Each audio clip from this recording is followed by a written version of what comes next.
बिस्मिल्लाहिर्रहमानिर्रहीम, अस्सलाम वालेकुम। Welcome to the lecture of MongoDB. हमारे कोर्स ट्यूटोरियल का जो है 4th ट्यूटोरियल है और इसके अंदर हम लोग देखेंगे कि हम लोग कैसे जो है इसमें हम देखेंगे कि कैसे हम डेटाबेस को ऑपरेट कर सकते हैं, कलेक्शन को क्रिएट कर सकते हैं और कैसे उसको डिलीट कर सकते हैं। देखिए, जब भी आप मोंगोडीबी के अंदर कोई भी काम करना चाहें तो उसमें सबसे पहले हमारा जो होता है वो डेटाबेस को क्रिएट करना। डेटाबेस क्या होता है? जिसके अंदर हम अपना सारा डाटा सेव कर सकते हैं सर्वर पे।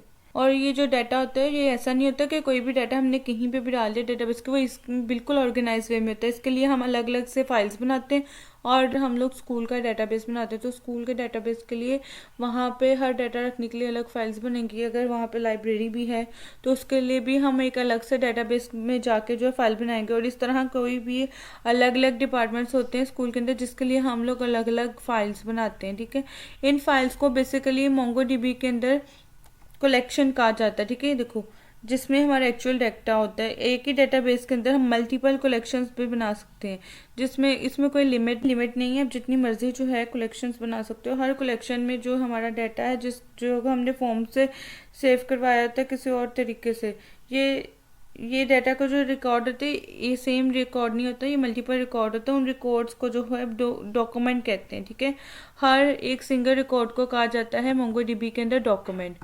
तो अब इसके अंदर क्या होगा? इसमें होगा डाटा होगा। ठीक है, तो ये हमारा जो डाटा होता है वो सारा कलेक्शन होता है डॉक्यूमेंट्स का। तो ये है पूरा मोंगोडीबी का स्ट्रक्चर। ये डेटाबेस के अंदर कलेक्शन और फाइल्स और उसके अंदर डॉक्यूमेंट्स। तो सबसे पहले हम देखते हैं कि डेटाबेस के अंदर किस तरह से जो है इसको देख करना है। इसमें सबसे पहले एक कमांड आती है जिसमें यूज डेटाबेस नेम, मतलब ये कमांड है। ठीक है, जो भी हमने डेटाबेस का नाम रखना है उसमें आपको यूज नाम का जो है कीवर्ड रखना है। मतलब अगर मैं स्कूल नाम का जो है डेटाबेस बनाना चाहती हूँ तो उसके लिए मैं लिखूंगी यूज स्कूल। ठीक है, ये देखिए, ये मैंने लिखा हुआ है। मतलब स्कूल नाम का एक डेटाबेस क्रिएट हो जाए जिसके अंदर हम फ्यूचर में जाके डाटा सेव भी कर सकते हैं। अब यहाँ पे जो कमांड होती है बेसिकली यूज, इसको दो तरीके का काम करती है। कभी नया डेटाबेस क्रिएट कर देती है, और अगर आपका जो है एक डेटाबेस ऑलरेडी बना हुआ है उसके अंदर जाके आपने जस्ट एक और रिकॉर्ड ऐड करना है, अपडेट करना है या डिलीट करना है, तो इसके लिए भी हम इसमें एग्जिस्टिंग डेटाबेस को यूज़ कर सकते हैं। इसका मतलब है जब भी हम नया रिकॉर्ड डालना है तो हमारा डेटाबेस पहले से क्रिएटेड है उसमें हम यूज़ की ही कमांड यूज़ करेंगे।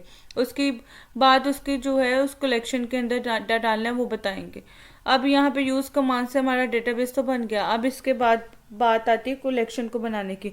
तो कलेक्शन के लिए बनाने के लिए एक अलग से कमांड आती है जिसको कहते हैं db.create_collection। ठीक है, यहाँ पे आप स्मॉल db लिख सकते हो। ठीक है, ये जावास्क्रिप्ट के सेंटेंस को यूज़ करके ही बनाते हैं। डीबी का मतलब डेटाबेस मतलब डीबी यहाँ पे एक ऑब्जेक्ट की तरह काम कर रहा है। ठीक है, और क्रिएट कलेक्शन है, ये इसके अंदर बना हुआ मेथड है। मैं यहाँ पे लिख भी देती हूँ, जो डीबी है एज अ ऑब्जेक्ट काम कर रहा है, ओ भी लिख दिया। और जो क्रिएट है ये काम कर रहा है एज अ मेथड। के अंदर जाके आपको कोई भी काम करना है तो सबसे पहले आपने लिखना है डीबी डॉट, उसके बाद क्या काम करना है वो आपने आगे बताना है। ठीक है, अगर आपके पास नया कलेक्शन बनाना है तो उसके लिए कमांड आती है क्रिएट कलेक्शन, और उसके बाद उसके अंदर जो है राउंड ब्रेसेस लगा के डबल कोट्स या सिंगल कोट्स के अंदर अपने कलेक्शन का नाम बताओगे। मतलब आपने कलेक्शन की फाइल का नेम, इस नाम में आप स्पेस नहीं दोगे, आप अंडरस्कोर लगा सकते हो मगर स्पेस नहीं दे सकते। तो अब इस कमांड को लिखने से के बेसिकली होगा कि जो भी हमने डेटाबेस बनाई है उसके अंदर जाके हम जितनी मर्जी कलेक्शन लगा दें अलग अलग फील्ड की। ठीक है, तो इसमें इस ट्यूटोरियल में हम लोग डेटाबेस को क्रिएट जो है कलेक्शन को क्रिएट करना सीखेंगे और डेटाबेस को बनाना है। ठीक है, अब नेक्स्ट वीडियो में हम देखेंगे कि डॉक्यूमेंट्स को कैसे ऐड करते हैं। तो आइए शुरू करते हैं प्रैक्टिकल। हमारा सबसे पहले काम क्या है वो देखते हैं कि जब भी हमने प्रैक्टिकल स्टार्ट करना तो हमने मोंगोडीबी की कमांड को लिखना है। उसके लिए हमने शेल कमांड को ओपन करना है। ठीक है, आप देखिए आप दो तरीके से कर सकते हैं। पहले सबसे पहला तरीका जो है, आपने जहाँ पे भी मोंगोश का जो है, जैसे मैंने सी ड्राइव के अंदर एक मोंगोश फोल्डर बनाया था जब भी मैंने जो है इंस्टॉल किया था तो आपने देखा था।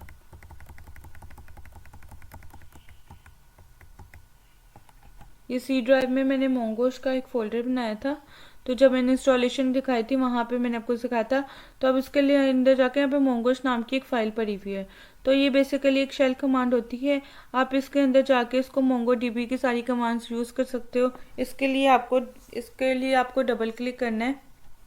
यहाँ पे देखिए आपका जो है, यहाँ पे आपका कमांड बॉक्स जो है ओपन हो गया और यहाँ पे कह रहा है please enter a Mongo dB connection string को उसको प्लिश करने के लिए आप करोगे, आप इसको एंटर प्रेस करोगे तो यहाँ पे देखिए जैसे ही मैंने एंटर प्रेस किया तभी ये हमारे पास जो कनेक्शन जो है मोंगो डीबी का इंस्टॉल हो चुका है, कनेक्ट हो चुका है। यहाँ पे मैं अपना मोंगो डीबी का जो है काम कर सकती हूँ। अब मैं अगर मोंगोश नाम की जो प्रॉम्प्ट को यहाँ से नहीं खोलना चाहते, जैसे मैंने ओपन किया सी ड्राइव के अंदर, तो इसके लिए आप यहाँ पे जो है अपना जो विंडोज़ का कमांड प्रॉम्प्ट होता है उसके अंदर जाके भी कोडिंग कर सकते हो। वो भी आपको एक दफ़ा मैं करके दिखा देती हूँ। उसके लिए आप प्रेस करोगे विंडोज़ एस और यहाँ पे आप सर्च में जो है कमांड प्रॉम्प्ट करोगे। आप सीधा CMD भी लिख सकते हैं। ये आपके सामने जो है कमांड प्रॉम्प्ट ओपन हो जाएगा, तो आप इसको ओपन कर सकते हो। यहाँ पे मेरे सिस्टम की ड्राइव हो रही है, यूज़र्स के अंदर जाके जो मेरा यूज़र नेम है वो आ रहा है। तो अगर आपको यहाँ पे काम करना है तो यहाँ पे सबसे पहले आपको कमांड यूज़ करनी है जिसका नाम मोंगोश। ये लास्ट टाइम भी मैंने आपको करके दिखाया था। तो ये देखें आप इस तरह से आपको कनेक्शन जो है बना सकते हैं। तो अब हम इसी कमांड को प्रॉम्प्ट को यूज़ करने वाले हैं। तो सबसे पहले मैं इसको क्लियर कर लूँगी। यहाँ पे क्लियर करने के लिए शॉर्टकट होता है Ctrl+L, ठीक है। ये देखिए, तो अब देखें मैं सारे मोंगोडीबी के अंदर यहाँ पे मैं सारी जो है डेटाबेस की जो डिटेल्स देखना चाहती हूँ, तो ये मैंने Ctrl+L किया, ठीक है। तो अब यहाँ पे मैं सारी डेटाबेसेस को शो करवाना चाहती हूँ, तो मैं क्या करूँगी, शो DBS, ठीक है। अब मैं इसको एंटर प्रेस करूँगी तो ये देखें यहाँ पे 3 डेटाबेसेस आ गई हैं, एडमिन, कॉन्फ़िग और लोकल। अब यहाँ पे मैंने इसको क्रिएट नहीं किया। जब भी हम मोंगोडीबी इंस्टॉल करते हैं ये 3 डेटाबेसेस ऑलरेडी कनेक्टेड होती हैं, क्रिएट होती हैं। तो यहाँ पे मैं इसको जो है क्लियर कर देती हूँ Ctrl+L। सबसे पहले मैं क्या करती हूँ, एक मैं डेटाबेस क्रिएट करना चाहती हूँ, उसका नाम मैं रखने वाली हूँ स्कूल। तो उसके लिए कमांड आती है, जैसे मैंने आपको बताया, यूज़ स्कूल। अब ये कमांड बेसिकली करेगी क्या, ये पहले चेक करेगी क्या स्कूल नाम का डेटाबेस बना हुआ है। अगर बना हुआ है तो ये उसके अंदर एंटर हो जाएगी। अगर नहीं बना हुआ तो ये सबसे पहले उसको क्रिएट करके उसके अंदर एंटर हो जाएगी। यहाँ पे मैंने एंटर प्रेस किया तो ये देखें यहाँ पे मैसेज आ रहा है स्विच टू DB स्कूल। अब ये स्कूल के एंटर जो है एंटर हो चुका है। यहाँ पे देखें लिखा भी आ गया स्कूल। तो पहले लिखा आ रहा था टेस्ट, अब यहाँ पे लिखा आ रहा है स्कूल। यहाँ पे मेरे पास एक कमांड होती है जिसकी हेल्प से हम ये भी चेक कर सकते हैं अभी हम किस करंट डेटाबेस के अंदर जो है उसका नाम है DB। उसका लिखना सिर्फ DB लिखना है। तो अब यहाँ पे आपको पता लग जाएगा, नेक्स्ट टाइम में लिखा जाएगा डेटाबेस का नाम। ये सिर्फ आपको तभी करना है जब आपके पास यहाँ पे नहीं लिखा हुआ आ रहा, या अगर आप मोंगोडीबी को जो Node.js के साथ यूज़ कर रहे हैं तब भी आप इस कमांड को यूज़ कर सकते हैं। अब इसके बाद मैं इसको जो है Ctrl+L यूज़ करूँगी। यहाँ पे मेरा स्कूल नाम का जो एक डेटाबेस क्रिएट हो गया। अब मैं दोबारा से वही कमांड चलाऊँ शो DBS, तो ये शो करेगा। यहाँ पे मैं लिखूँगी शो DBS। तो अब मैंने एंटर कर दिया तो ये देखें यहाँ पे जो है 3 ही डेटाबेस के नाम आ रहे हैं। हमने जो अभी डेटाबेस क्रिएट की उस स्कूल नाम से, वहाँ पे उसका यहाँ पे शो नहीं हो रहा। ऐसा क्यों हो रहा है, क्योंकि इसके अंदर हमें एक भी कलेक्शन जो है वो क्रिएट नहीं की और ना ही इसके अंदर कोई डाटा है। तो इसके लिए सबसे पहले मैं क्या करूँगी, एक कलेक्शन क्रिएट कर लेती हूँ। तो उसके लिए मैं यहाँ पे Ctrl+L किया, DB डॉट क्रिएट कलेक्शन। यहाँ पे मैं लिखती हूँ क्रिएट कलेक्शन। यहाँ पे देखिए DB क्या है, हमारे डेटाबेस का ऑब्जेक्ट है और इसके अंदर बहुत सारे मेथड्स आ रहे हैं। जिससे पहले हम सबसे पहला मेथड करें क्रिएट कलेक्शन। तो इस केस में आपको इसको कैमल केस में लिखना है, ठीक है। यहाँ पे मैंने वैसे सी नहीं लिखा, एक मिनट, क्रिएट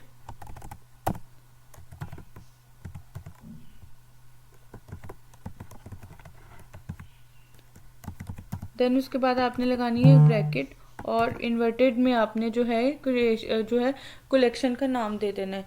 यहाँ पे मैं एक कलेक्शन बना रही हूँ स्टूडेंट के नाम से, स्टूडेंट्स।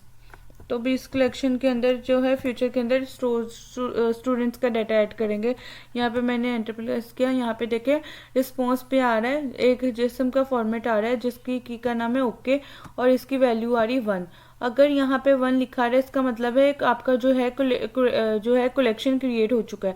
अगर आप देखना चाहे कि आपने स्कूल डेटाबेस के अंदर कितनी कलेक्शंस बना रखे हैं उनके नाम के, तो उसके लिए भी कमांड आती है शो कलेक्शन। यहाँ पे मैंने एंटर प्रेस किया तो ये देखिए एक ही जो कलेक्शन है जिसका नाम है स्टूडेंट्स। हम एक डेटाबेस के अंदर जो है जितनी मर्जी जो कलेक्शंस बना सकते हैं। मैं एक और कलेक्शन बना लेती हूँ लाइब्रेरी के नाम से। उसके लिए मैं जो पिछली वाली कमांड दोबारा लिखूंगी, यहाँ पे मैं इसको कॉपी कर लूँगी और मैं उसको यहाँ पे लिख देंगे। अगर आप उसको शुरू से नहीं लिखना चाहते तो फिर आप क्या रुकेगा एरो का। अगर आप एरो प्रेस करेंगे तो फिर वही आ जाएगी, क्योंकि यहाँ पे जो है Ctrl+Z वगैरह ये काम नहीं करेगा। तो आप क्या करोगे, अगर आपको ऊपर वाली कमांड दोबारा चाहिए तो आप यहाँ पे आपके एरो बने हुए होते हैं कीबोर्ड के ऊपर, अपर वाला यूज़ करोगे तो ऊपर वाली कमांड जो है ऑटोमेटिकली आ जाएगी। ठीक है, देखो मैंने इसको डबल टाइम्स प्रेस किया तो यहाँ पे आ गया था। अब मुझे क्या करना है कि मुझे जस्ट इसका यहाँ पे इसका नेम चेंज करना है। ठीक है, मैंने अपनी नई कलेक्शन का नाम लिख देना है लाइब्रेरी। ठीक है, लाइब्रेरी। अब मैंने यहाँ पे एंटर प्रेस किया तो यहाँ पे देखिए यहाँ पे दोबारा आ गया। मैं आपको चेक करवाती हूँ कि मैंने यहाँ पे कितनी जो है कर दी। अब यहाँ पे मैं अपनी पिछली कमांड ले आती हूँ, ये शो कलेक्शंस। ठीक है, ये देख लो। अब हम स्कूल्स डेटाबेस के अंदर 2 कलेक्शंस बना चुके हैं, एक लाइब्रेरी एक स्टूडेंट्स। अगर मैं पिछली कमांड चला के देखूँ यहाँ पे शो DBS, ये मेरा ख्याल शो DBS हमने चलाई थी। देखो ये देखो हमारे स्कूल नाम का जो है डेटाबेस है वो भी यहाँ पे शो कर रहा है और हमारे पास कितनी KB का डाटा वो भी शो कर रहा है। ठीक है, पहले शो नहीं हो रहा था क्योंकि हमने स्कूल डेटाबेस के अंदर कोई भी कलेक्शन जो है क्रिएट नहीं की थी। अब हम इसके अंदर 2 कलेक्शंस बना चुके हैं और हम इसीलिए इसका नाम भी यहाँ पे शो हो रहा है। अब इसके बाद मैं आपको बताती हूँ कि जैसे हमने 2 कलेक्शंस तो बना ली, लाइब्रेरी और स्टूडेंट्स। अगर मुझे इसको रीनेम करना है, जैसे स्टूडेंट्स लिखा है एस या हटाना या कुछ भी लिखना, तो उसके लिए भी हमारे पास कमांड आती है। तो हम क्लियर करते हैं स्क्रीन को, उसको लिखते हैं DB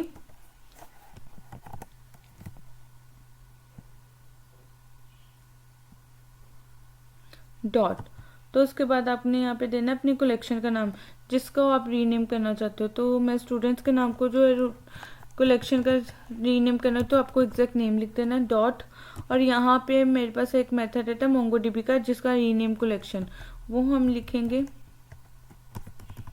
ये भी आपको कैमल केस में लिखना है, C कैपिटल रहेगा। और इसके अंदर जाके राउंड ब्रेसेस के अंदर मुझे नया नेम बताना है। तो यहाँ पे मुझे सिर्फ S हटाना है, तो मैं क्या करूँगी, यहाँ पे मैं लिख दूँगी स्टूडेंट। तो यहाँ पे देखें अब मैंने इसको कर दिया OK1। इसका मतलब मेरे पास डेटाबेस का नाम जो है चेंज हो चुका है। तो मैं आपको चेक करवाती हूँ। सबसे पहले शो DBMS, ये देखो शो कलेक्शन, ये ठीक है, ये कमांड होती है। ये आपको ये चेक करके बताती है कि आपके डेटाबेस के अंदर कौन कौन से कलेक्शंस हैं। तो यहाँ पे देखो, यहाँ पे देखें आपको सारी डेटाबेस की जो है हो गई। स्टूडेंट्स लिखा रहा था उसमें से S हट चुका है। तो अब आपको जो है समझ में आ गया होगा कि यहाँ पे जो हमारी कमांड है रीनेम वाली कैसे काम करती है। ठीक है, पहले आपको लिखना है DB, फिर आपका जो कलेक्शन का नाम लिखना है, फिर आपका मेथड लगेगा और फिर रीनेम कलेक्शन। तो यहाँ पे न्यू नेम जो है आप यहाँ पे लिख दो कि यहाँ पे देखें जो DB के बाद जो है अपने मेथड्स का नाम बता रही हूँ, या खुद से भी आप चेक कर सकते हैं। इसके लिए भी हमारे पास एक कमांड आती है जिसके आप जो है मोंगोस की जितनी भी कमांड्स हैं उसमें आपको डिस्प्ले होने लग पड़ती हैं। उसके लिए आपको लिखना कैसे, आप उसके अंदर लिखोगे db.help, यहाँ पे db.help। तो ये हेल्प नाम का जो मेथड है वो आपको कुछ कमांड्स बताएगा। तो वो आप ये देखो, ये आपको सारी कमांड्स आ चुकी हैं, आप इसको यूज़ भी कर सकते हो, ये देख लो। और इन कमांड्स का मतलब क्या वो भी इनके सामने लिखा हुआ है, आप यहाँ पे देख लोगे सारी लिखी हुई है। बिल्कुल इसी की तरह एक यूज़फुल कमांड और भी है, उसके लिए आप लिखोगे DB डॉट, एक मिनट मैं Ctrl+L करती हूँ, DB dot students dot help. अब इसके बाद हमारे पास जो आएंगी कमांड्स उनको हम काफ़ी ज़्यादा यूज़ करते हैं। तो यहाँ पे मैंने एंटर प्रेस किया तो यहाँ पे देखें बहुत सारी कमांड्स है जो कि हम आगे आने वाली वीडियोस में भी देखेंगे। यहाँ पे देखें डिलीट, ठीक है। यहाँ पे काउंट को यूज़ करते हैं, फाइंड, यहाँ पे देखें अपडेट के लिए कमांड्स आ गई, ठीक है। ये सारी कमांड्स, इंडेक्सेस की कमांड्स भी यूज़ करते हैं। सब क्या है ये हम आगे आने वाली वीडियोस में देखेंगे। तो अभी जो आपको कमांड्स पता लगे, ठीक है, ये देखो यहाँ पे db डॉट जो भी आपको कलेक्शन का नाम है उसके बाद हेल्प लिखोगे, ठीक है। हेल्प नाम का जो है मेथड लिखेंगे। तो ये सारी कमांड्स आ गई हैं। यहाँ पे मैं इसको क्लियर कर लूँगी स्क्रीन को और दोबारा से शो करूँगी कलेक्शंस। अब हमारे पास 2 कलेक्शंस आ रही हैं, लाइब्रेरी और स्टूडेंट। अब मैं आपको इसके बाद एक कमांड बताती हूँ। अगर आप किसी कलेक्शन को डिलीट करना चाहते हो तो आप इसके डिलीट के लिए यूज़ करते हैं ड्रॉप।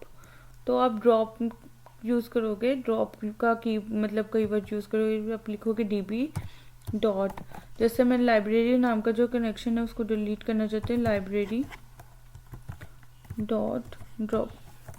ड्रॉप एक मेथड है तो इसलिए मैं इसके साथ राउंड प्रेसेस लगाऊंगी और एंटर कर दूंगी। यहाँ पे देखिए लिखा गया ट्रू, इसका मतलब है इस कलेक्शन को उसने रिमूव कर दिया। तो मैं क्लियर कर देती हूँ और दोबारा से जो है कमांड लिखती हूँ शो कलेक्शंस।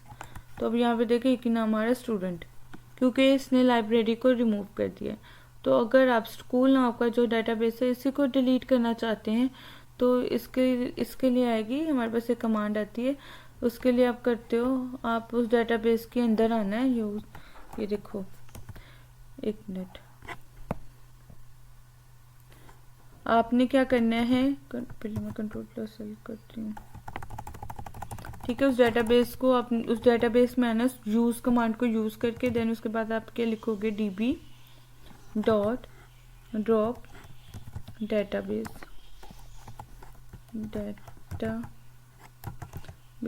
तो एक मेथड है इसलिए हम यहाँ पे लगाएंगे राउंड प्लेसेस। और उसके बाद मैंने एक मिनट एक एरर आ गया, स्पेलिंग गलत, डॉट ड्रॉप डेटा बेस, ठीक है। ये देखिए उसके बाद क्या हुआ, ड्रॉप ओके कर दिया उसने, ड्रॉप 1,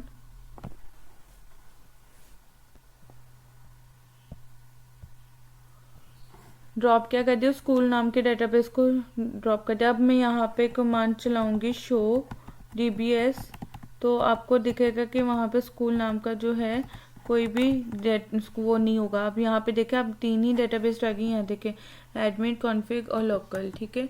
तो अब यहाँ पे आपको से और डेटाबेस में जाना चाहते हैं एडमिन में, तो सही लिखेंगे यूज़ एडमिन। अगर आप किसी और डेटाबेस में शिफ्ट करना चाहते हैं तो आप दोबारा से इसमें यूज़ लिखेंगे, यूज़ कॉन्फ़िग। अगर आपने एक डेटाबेस से दूसरे में भी मतलब शिफ्ट होना है तो आप उसको यूज़ कर सकते हो। अभी आपने देखा कि हमने डेटाबेस को कैसे क्रिएट कर सकते हैं, उसमें कैसे आप कलेक्शंस बना सकते हो। जो भी हमने इस वीडियो में कमांड्स यूज़ किए हैं वो अभी हम दोबारा से रिवाइज कर लेते हैं। देखिए जब भी आप डेटाबेस से रिलेटेड कोई काम करना चाहते हो उससे रिलेटेड हमारे पास 3 कमांड्स आती हैं। एक है शो dbs, ठीक है, जिसमें आपको सारे डेटाबेस के नाम दिखा देती है, जिसके हेल्प से आप डेटाबेस क्रिएट भी कर सकते हो और एग्जिस्टिंग डेटाबेस को एंटर भी कर सकते हैं।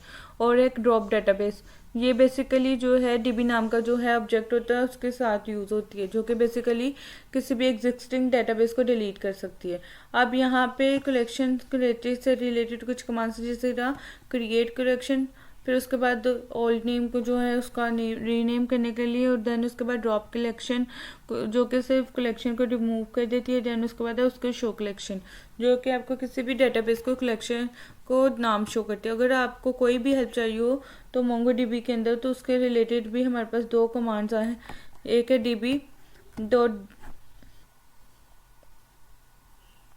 तो सेकंड वाली जो है हेल्प की कमांड जो आपके काफ़ी काम आ सकती है, जिसमें आपको बेसिकली सारी मेन यूज़ होने वाली जो कमांड्स हो जाती हैं। तो यही था ये था हमारा इस वीडियो का ट्यूटोरियल। इससे नेक्स्ट ट्यूटोरियल में हम कलेक्शन के अंदर जाके जो डॉक्यूमेंट्स कैसे क्रिएट करते हैं वो सीखेंगे।